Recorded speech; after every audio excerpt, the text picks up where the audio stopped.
Hello team and welcome to another ATP Geopolitics video with myself, Jonathan MSP. This is the Ukraine War Frontline update for the 8th of June 2023. There's so much stuff going on in one sense, but then a, a real positive information coming out in another sense. It's quite difficult with operational security and then navigating a fine line between truth and falsity when you've got two competing narratives going on, and within that, two competing agendas that are trying to spin things, or perhaps one. Well, when it comes to the Ukrainians, they're officially not really releasing a lot of information. Where the Russian MOD do release information, but it's the pro-Ukrainian voices that release information, and then you've got a whole spectrum of hurrah down to let's be realistic about this, and on the Russian side you generally have a lot of spin. So it's all so difficult to get a proper handle on what's going on. And with that in mind, let's just see what Tendar has to say, who's one of the sources I often refer to. So I've kept quiet on the counteroffensive, and this is by design, but I want to say this. The Russian troops at many parts of the front line are getting pounded by tubed and rocket artillery, Storm Shadow, JDAMs, etc. Sometimes tanks and IFVs, infantry fighting vehicles, join the fray. The long-range strikes, such as in Tokmak and Melitopol in the last hours, are even more interesting. Most, if not all of that, the repelled attacks Russians claim are in fact them surviving barrage after another one and having a chance to report them. In some limited cases, Ukrainian forces launch probing attacks and even get through. They are already permanent liberated areas, but that is not the purpose of the probing attacks. These few videos, which sometimes appear, are almost all videos from Russian sources and obviously cherry-picked, but they are not impressive either. Yes, when an army advances or launches probing attacks, there are inevitable losses. During D-Day, Allies lost 2,000 men in the first hour, but the enemy loses far more, and more importantly, the enemy has already started reacting in a forced way. So it's about Ukraine forcing Russia.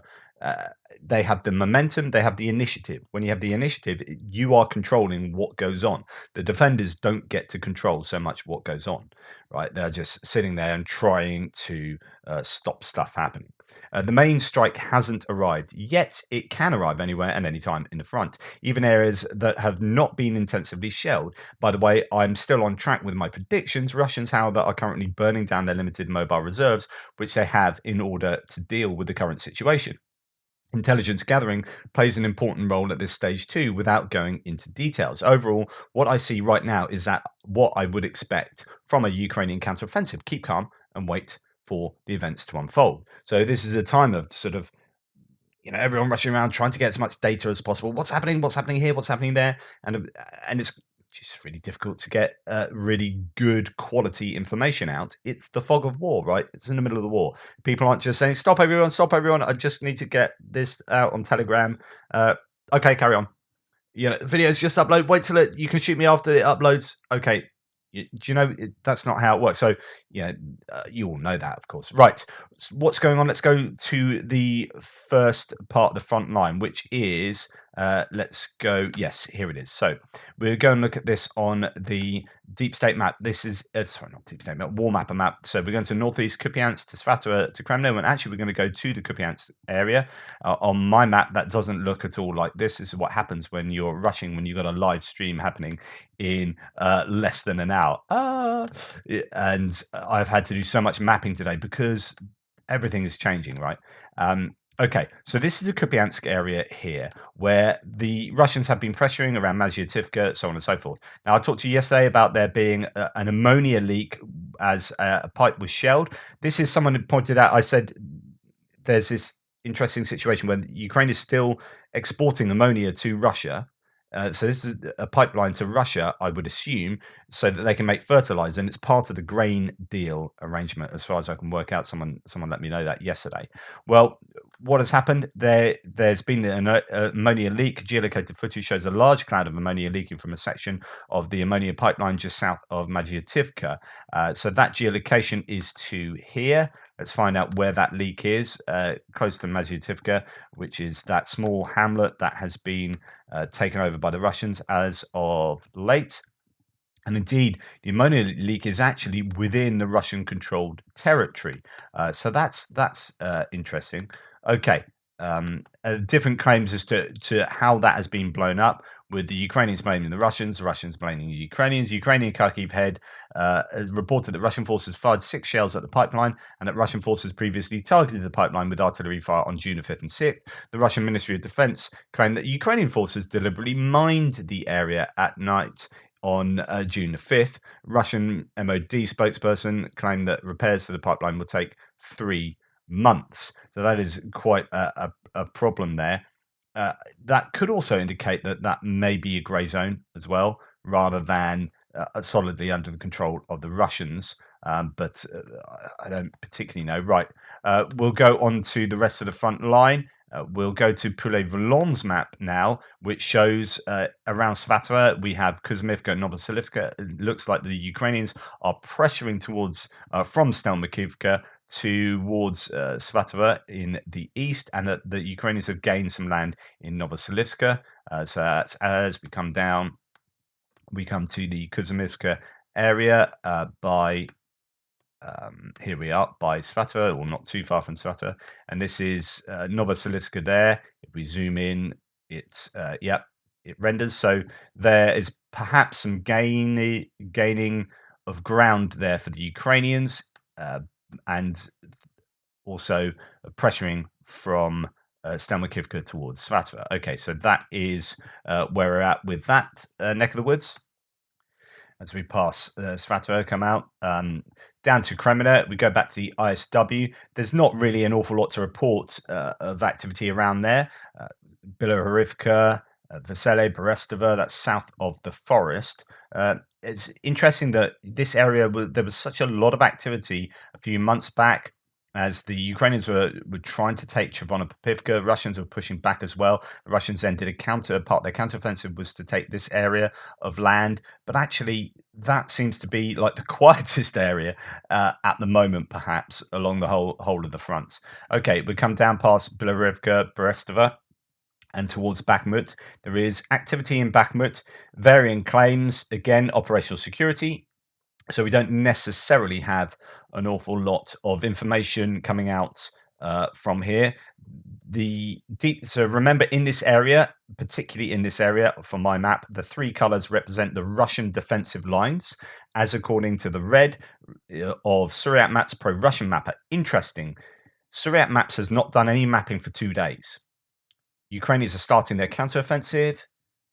I don't know if that's a coincidence. Maybe he doesn't like to present challenging news, or maybe he just has a couple of days off. I don't know. Anyway, Suryat Maps in red, pro-Russian mapper, pro-Ukrainian mappers, Deep State in yellow, and Andrew Perpetua in blue. So all of these are Russian defensive lines. They basically agree with each other. There's pressure around Zalizhnyansky. If we go to Vuhledar's map, which has Bakhmut, a Bakhmut map here, we can see that, yeah, pressuring towards Zalizhnyansky, and also up here just south of the Berkivka reservoir, which is no longer full of water. The dam was blown up some time back. So if we go back to my map, there is pressure around here by the Ukrainians. There could be an advance there.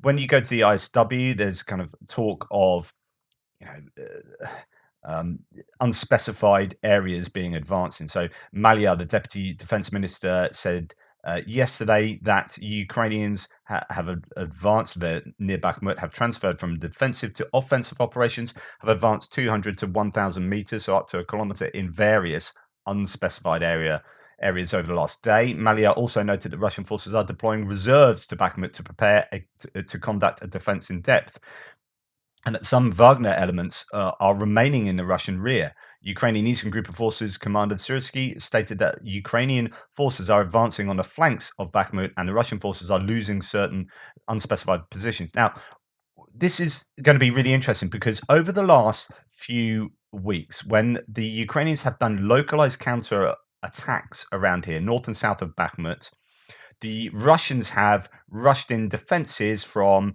up and down this line to stabilize the flanks and stop the Ukrainians from advancing too quickly. And they have done that, but I was talking about how the intention here from the Ukrainians was to fix Russian troops and then maybe attrit them and then maybe take land. But primarily it's going to be to fix them. so that there are weaknesses elsewhere. And we know that troops were taken from Avdiivka up to Bakhmut, and then subsequently Russians have lost ground in and around Avdiivka. So that appears to be quite a sensible move. Now, the issue is Bakhmut was such a big PR thing for Russia that if they're going to concentrate on this area, that's at the expense of other places like Avdiivka. But now think about what's going on all around Zaporizhia, all around southern Donetsk, and if you're a Russian commander, what or general, what do you do? Do you think, well, is Bakhmut really that important anymore? I mean, goodness me, it looks like there are attacks all over the shop. Is it worth trying to hold on to Bakhmut at the expense of everywhere else? This is where we've thrown out our meager reserves. I mean, really, they need to do a mass mobilization. So it seems quite a bind for the Russians, because I just don't think they've got enough reserves, enough troops to adequately defend, well, pretty much anywhere along the whole front line. And the Ukrainians are bringing to bear a whole bunch of forces that they've just had trained by NATO and outside of the country, and as well as inside the country. And I can imagine the Russians might start to panic. Anyway, back to Bakhmut. We've had so Ukraine continuing to make progress around there. The long-trailed encirclement is a very real possibility for Russia's troops. This is a post by one of the pro-Russian war bloggers saying 291 Regiment, 291st Regiment Reconnaissance and Special Forces within an hour of the night are continuous battles. Obviously, this is Google Translate, so do excuse it. The second wave by 5 a.m. led the enemy to a small success. They occupied one height and are now trying to stay on it and build on success. Ours introduced the first reserves, tankers and mobile armored groups who are already in the fight. Howitzers and MLIS fire not stopping, flooding the front line with tons of shells. I don't know if he means the Ukrainian howitzers and MLRS or their own. There is talk, well, we'll come on to that in a second. The hardest battles continue. The enemy is putting up forces. Then we have this from the 1307th Regiment of the Russian Army reporting on the situation in Bakhmut. Remember, that is the dam just here. Now, we know that both pro-Ukrainian mappers are showing a change. In fact, one of the few changes from Deep State Map. Deep State Map seems to be very big on operational security, doesn't really make any changes at the moment, even though there are definitely changes going on, and they would know about it. But one of the changes is here, because actually lots of Russian sources are accepting this as well. Not Syriac maps; they haven't changed their maps, as I said, for a couple of days. So you have this attack coming down from the south of the reservoir. But actually, I talked yesterday about how Andrew Perpetua has a source saying that there were attacks from the west of Bakhmut as well, which would be interesting because it means all of this might be compromised and at least either a grey zone or perhaps even under Ukrainian control. Anyway, we go back to this claim from the Russian group who've made a video. The situation in Bakhmut, they have no communication, no command, no artillery support, no food, no water. They haven't been evacuated, which means that their wounded become dead. So 300s become 200s. Even Al Grad is shelling us. So their multiple launch rocket system is shelling their own people in like friendly fire, so on and so forth. As known, several Russian teams are encircled in the territory of Bakhmut water reservoir. So there are various claims of some Russians being, as he mentions, encircled there. Quote here, this is another source saying, as a result of the successful offensive, this is Deep State saying this, actions of the 3rd Specialized Brigade of the Armed Forces of Ukraine, the enemy was driven out of the canal west of Adiivka. The enemy continues to retreat from the area of the Bakhmut reservoir. So that's the two places that are advances, that are Ukrainian advances. One is in this Bakhmut reservoir area, and then that could well have changed since then. And then the other place is, and remember, there's also talk about Ukrainians possibly getting more of a foothold in the city itself.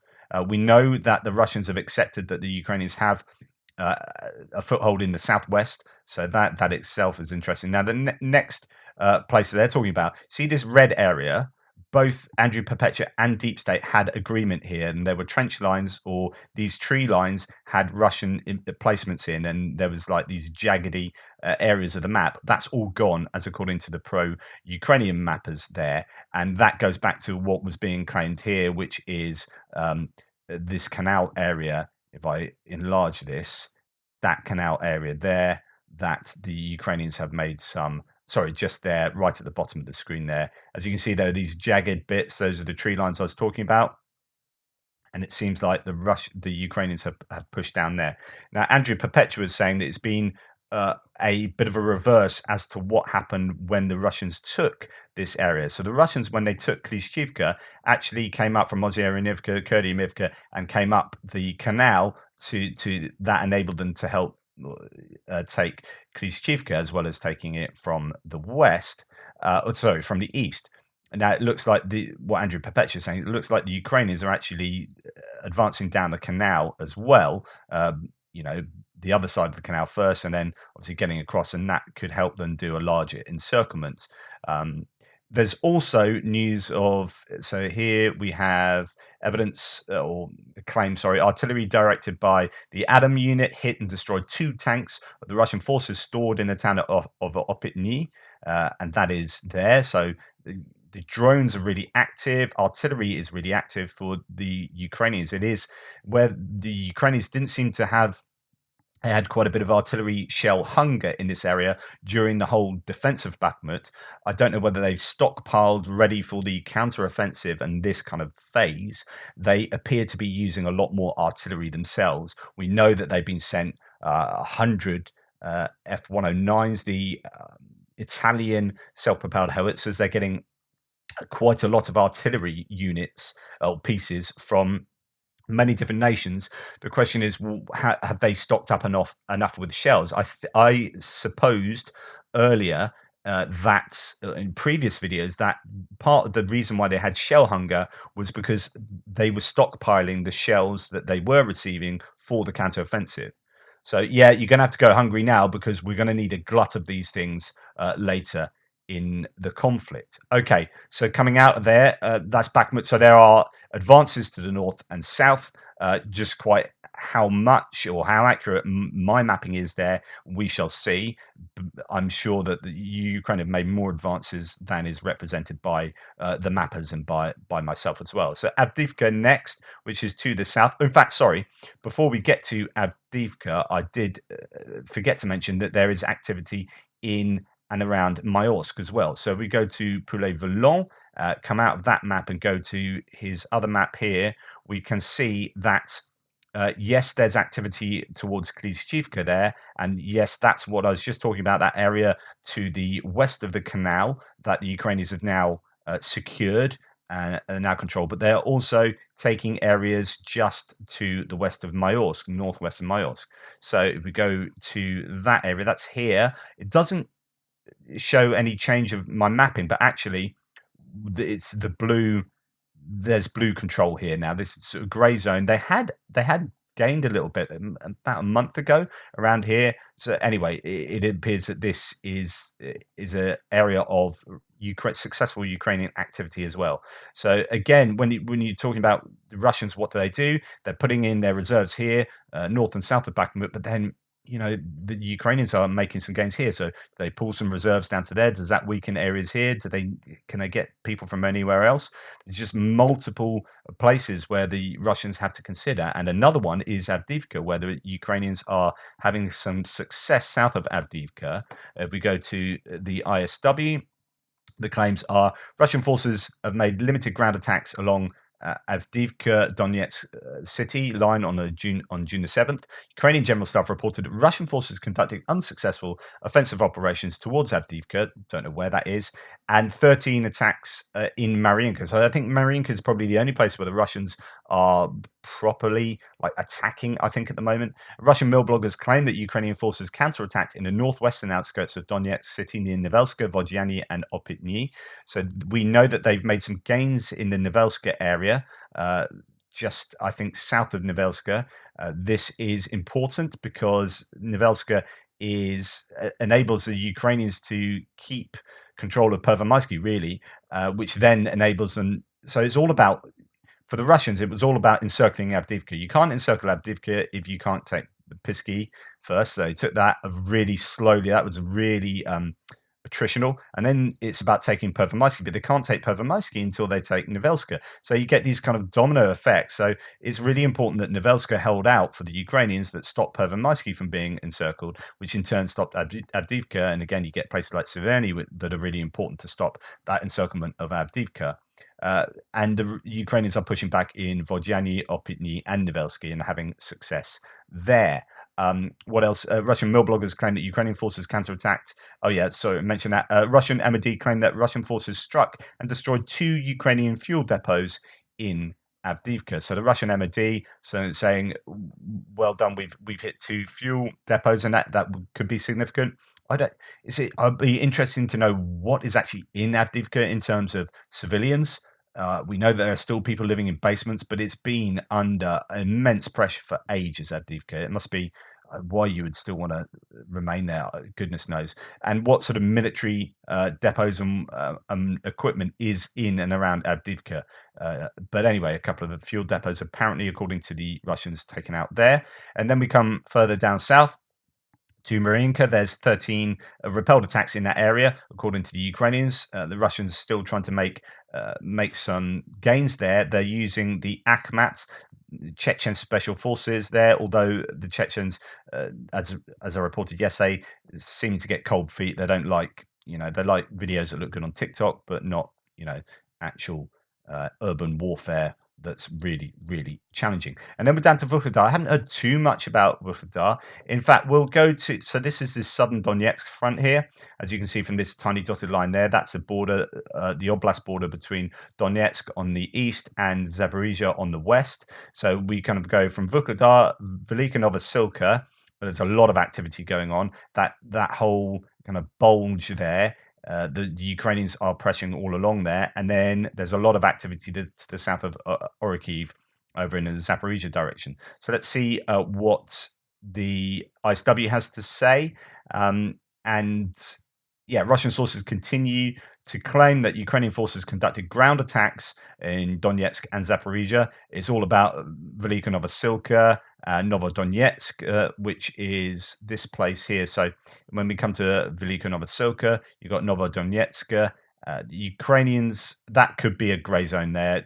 Not quite sure who is in control of that. There was talk about it being taken over by the Ukrainians, then the Russians retook it, and then is it grey zone? And that same applies to Novodarivka as well. The Ukrainians are losing mechanized equipment around here. It will be attritional for both sides, of course. This is indeed war.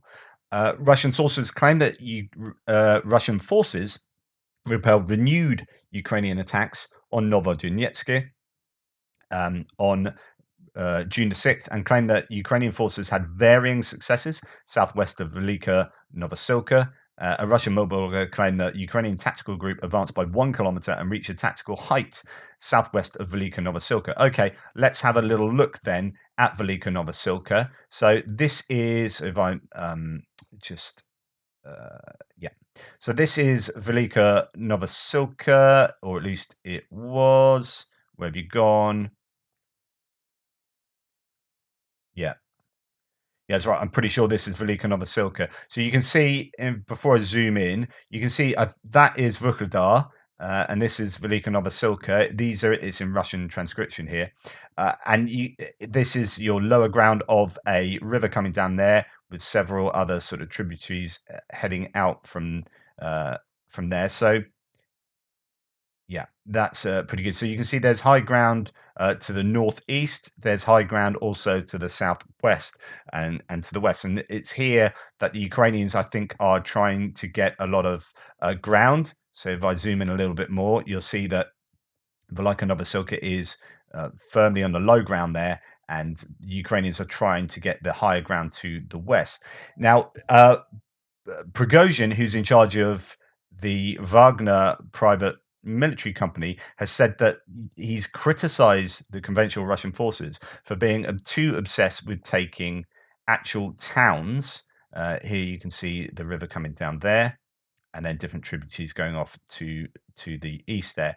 But he's talking about how they are obsessed with towns and settlements rather than strategically or tactically important landmarks such as high ground, whereas the Ukrainians are much better, it appears, at trying to take really advantageous places rather than symbolic places, if you like.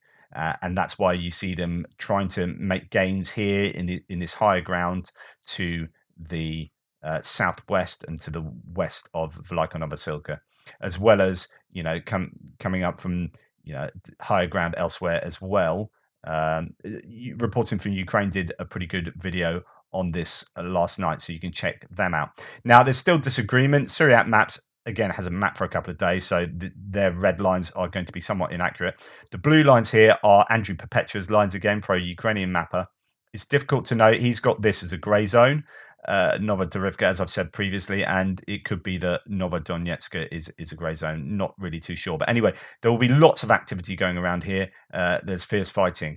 Indeed, this whole area. This has just come out just before I started this video. Meanwhile, the administration of the temporarily occupied Zaporizhia region announced the evacuation of Tokmak, Vasilivka, and Polihi. So just to let you know, just coming out, I know that I'm zipping around too much here, but Vasilivka's there, Tokmak's there, and Polihi is there. So those are pretty significant places. All three, I talked about the counteroffensive, what the Ukrainians might do, analyze a bunch of different sources who are talking about this, and those three are definitely key areas for the counteroffensive in this whole region. So that's just happened. What else can we learn? Russian Telegram channels, according to Shashank Joshi, describe a quote hard night with events developing very dramatically. Despite the hard night, our boys did not lose their courage. Events are developing very dramatically, but our line of defense has not faltered, according to War Gonzo, the pro-Russian source. In the Zaporizhia direction, Ukrainian troops carried out massive artillery preparation, after which they switched to assault operations using tanks in the Orikhiv-Tokmak direction and south of Malaya-Tokmacha. The battle went on all night and continues. It's too early to say that the offensive has bogged down in the direction of Orikhiv-Tokmak. The enemy infantry continues to approach and try to gain a foothold. Enemy artillery and tanks are still intensively working on our positions. This is to say that there is a lot of Ukrainian artillery active around here, and that includes GIMLRs, so guided multiple launch rocket system. HIMARS are being used in their offensive rather than taking out things a long way behind the lines as they have done over the last 6 months. I presume, or I think they're being used a lot more to support some of the offensive activities much closer to the front line. But I could be wrong, but that's my understanding. Another source says here 8 or 10 brigades from the reserve have already been torn apart. So this is a Russian source. It's reported by Ukrainian, but this is a Russian source being translated, talking about how things are tough for them. So they have had, as the admission from the Russian source, 8 to 10 brigades from the reserve have already been torn apart and smeared to nothing. That's a Russian officer on the Russian losses in the first 4 days of Ukraine's pre-offensive probing assault. Starting on June the 4th, Ukraine launched small attacks of platoon and company size across the front to identify hidden Russian artillery and other positions, and reportedly methodically smashed them with a hellfire of HIMARS and other strikes, according to the site Vuhledar, an independent Russian language site with security contacts in Russia and Ukraine. Panicking Russian commanders, quote, demanded reinforcements and defined the situation as critical, perceiving Ukraine's probing attacks, quote, as the main offensive actions almost everywhere. But the main strike of the armed forces of Ukraine has not yet begun, and a third of the reserves of Russia's Zaporizhia group are already participating in battles and suffering losses. So a third of the Russian reserve forces are being used and attrited, and the Ukrainians are barely dipping into their counteroffensive forces. So here's a bunch of other details, kind of bullet pointed. A Ukrainian advance west of Vuhledar threatens to cut off 2 Russian brigades at Velika Novosilka. That's what I was talking to you about. A second Ukrainian assault developed today near Orikhiv towards Tokmak. Russia's Dnipro group of forces is considering an imminent withdrawal from occupied Kherson to prepare defenses near Crimea and Melitopol. That would suggest that the Russians are taking advantage of, or possibly even planned, the Novokakhovka explosion. Ukrainian forces are advancing around Bakhmut and may soon encircle the city. Quote, it can be assumed that by the next 2 weeks or faster, the city will either be completely surrounded by the armed forces of Ukraine or liberated. So Bakhmut is in trouble for the Russians there. Russia has pulled large numbers of troops out of Luhansk to defend Belgorod from rebel incursions and potentially mount a desperate attack on northeastern Ukraine towards Kupiansk in the hopes of flanking Ukrainian forces further to the south. Now, I didn't mention at the beginning of the video, but the pro-Ukrainian Russian volunteer forces seem to have pulled back from Belgorod. They are either at the borders or in the countryside or the forested areas between Shebekino and the Russia-Ukrainian border. So they are not as active now. They've kind of done their thing, but it has fixed Russian troops to that area. The worry maybe for the Ukrainians is that the Russian troops could do an offensive up around Kupiansk, as we've seen. But then if they're going to go on the offensive, those troops aren't going to be used for the defensive, which means they're weaker elsewhere. Yes, offense is the best form of defense, but you don't want to leave yourself really vulnerable. Several Russian sources are noticing a dramatic increase in fire, says Dmitry from Wall Translated, and assault on their positions tonight in the Zaporizhia direction. They say tanks are attacking their positions and shelling is non-stop. Quote, this is from Zapisky Veterana. I think now we can already talk about the beginning of the offensive announced by Ukraine for so long. There hasn't been such movement at the front for a long time, and on the part of the armed forces of Ukraine, it never happened at all. It's happening. Good luck to all. Sladkov, another source, says the offensive has begun. We have numbers, wishing steadfastness to men in the trenches. We are not sleeping. Romanov believes it is still probing of defense. Not yet, he says. There are active probes of our defense in different areas at different times of the day. Naturally, if the enemy manages to achieve success somewhere, he will try to consolidate and develop it. I think that last one is fairly consistent with the data and probably what I think is going on. However, this has just come out. Russian sources have released drone images that reportedly show the Ukrainian offensive yesterday near the city of Orikhiv in the Zaporizhia direction. In the photos, there appear to be at least 2 German-produced Leopard 2 tanks alongside a number of APCs, including American M113 armored personnel carriers, that come under fire from Russian Russian artillery with multiple pieces of equipment seeming to have been destroyed. However, not the Leopards being destroyed. These photos, if true, are the first visual confirmation that Leopard 2s are being used by Ukrainian forces in frontline combat, though nothing in the photos show that either of the tanks were damaged or destroyed, with the equipment that was hit by Russian artillery seeming to be APCs or IFVs. Interesting if that is true. It would seem an odd way to use these tanks that are so talked about, in these little probing attacks rather than a large counteroffensive. But there appears to be, if that holds out, evidence that they are being used. So that is to say, Velika Novosilka, there's a lot of activity still going on there. The Ukrainians are going to try and take the high ground and encircle the remaining Russian troops. Velika Novosilka, Neshkuchna, just below, to the south of Velika Novosilka, may be in the grey zone, as may be some of the other towns that we've talked about already. Then there is activity taking place. Not really sure of anything around Drozhnyanka, although there was talk about that last week of activity there, both to the west and east of Drozhnyanka, but I don't know that I've heard anything the last day. It's more about Tokmachka, which is just here, south east of Orikhiv, activity to the south of there, and activity to the south and southwest of Orikhiv. All along here from Lobkove, where there's activity, to the Nestoryanka area, north of Myrna. Myrna's been hit quite a lot with I think artillery and Gimlers yesterday and previously. Now, the lines I have here, the blue line is just a bit of a mess. The blue line is Andrew Perpetua around here, just in this area. Just trying to get an idea of what he thinks as a pro-Ukrainian. And the red line is the Suryat maps of where the Russian lines are. But these are both Russian defensive lines as well. But remember, Suryat maps hasn't done anything for 2 days. Whether there's just a larger grey zone here, but the Ukrainians...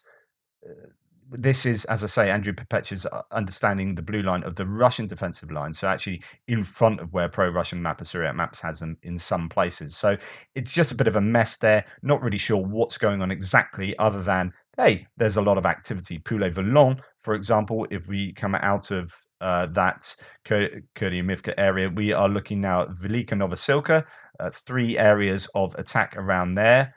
He has some activity right next to Neshkuchna, with Neshkuchna, being flanked there, and then trying to get on high ground here, the Ukrainians. And then further on, we look at the activity we've just been talking about around Orikhiv, with 4 areas perhaps of attack there. We have indeed, so we've got Nestoryanka, Pyatchki, south of Novodanilivka, and then Pokrovka there. So those are the 4 places it appears. Nestarianka seems to be under quite a bit of pressure. So that's what's going on the front line. Really appreciate your support. Please like, subscribe, and share. And check out my live that I'm doing in 15 minutes. So I need to get myself sorted. Take care. Speak soon.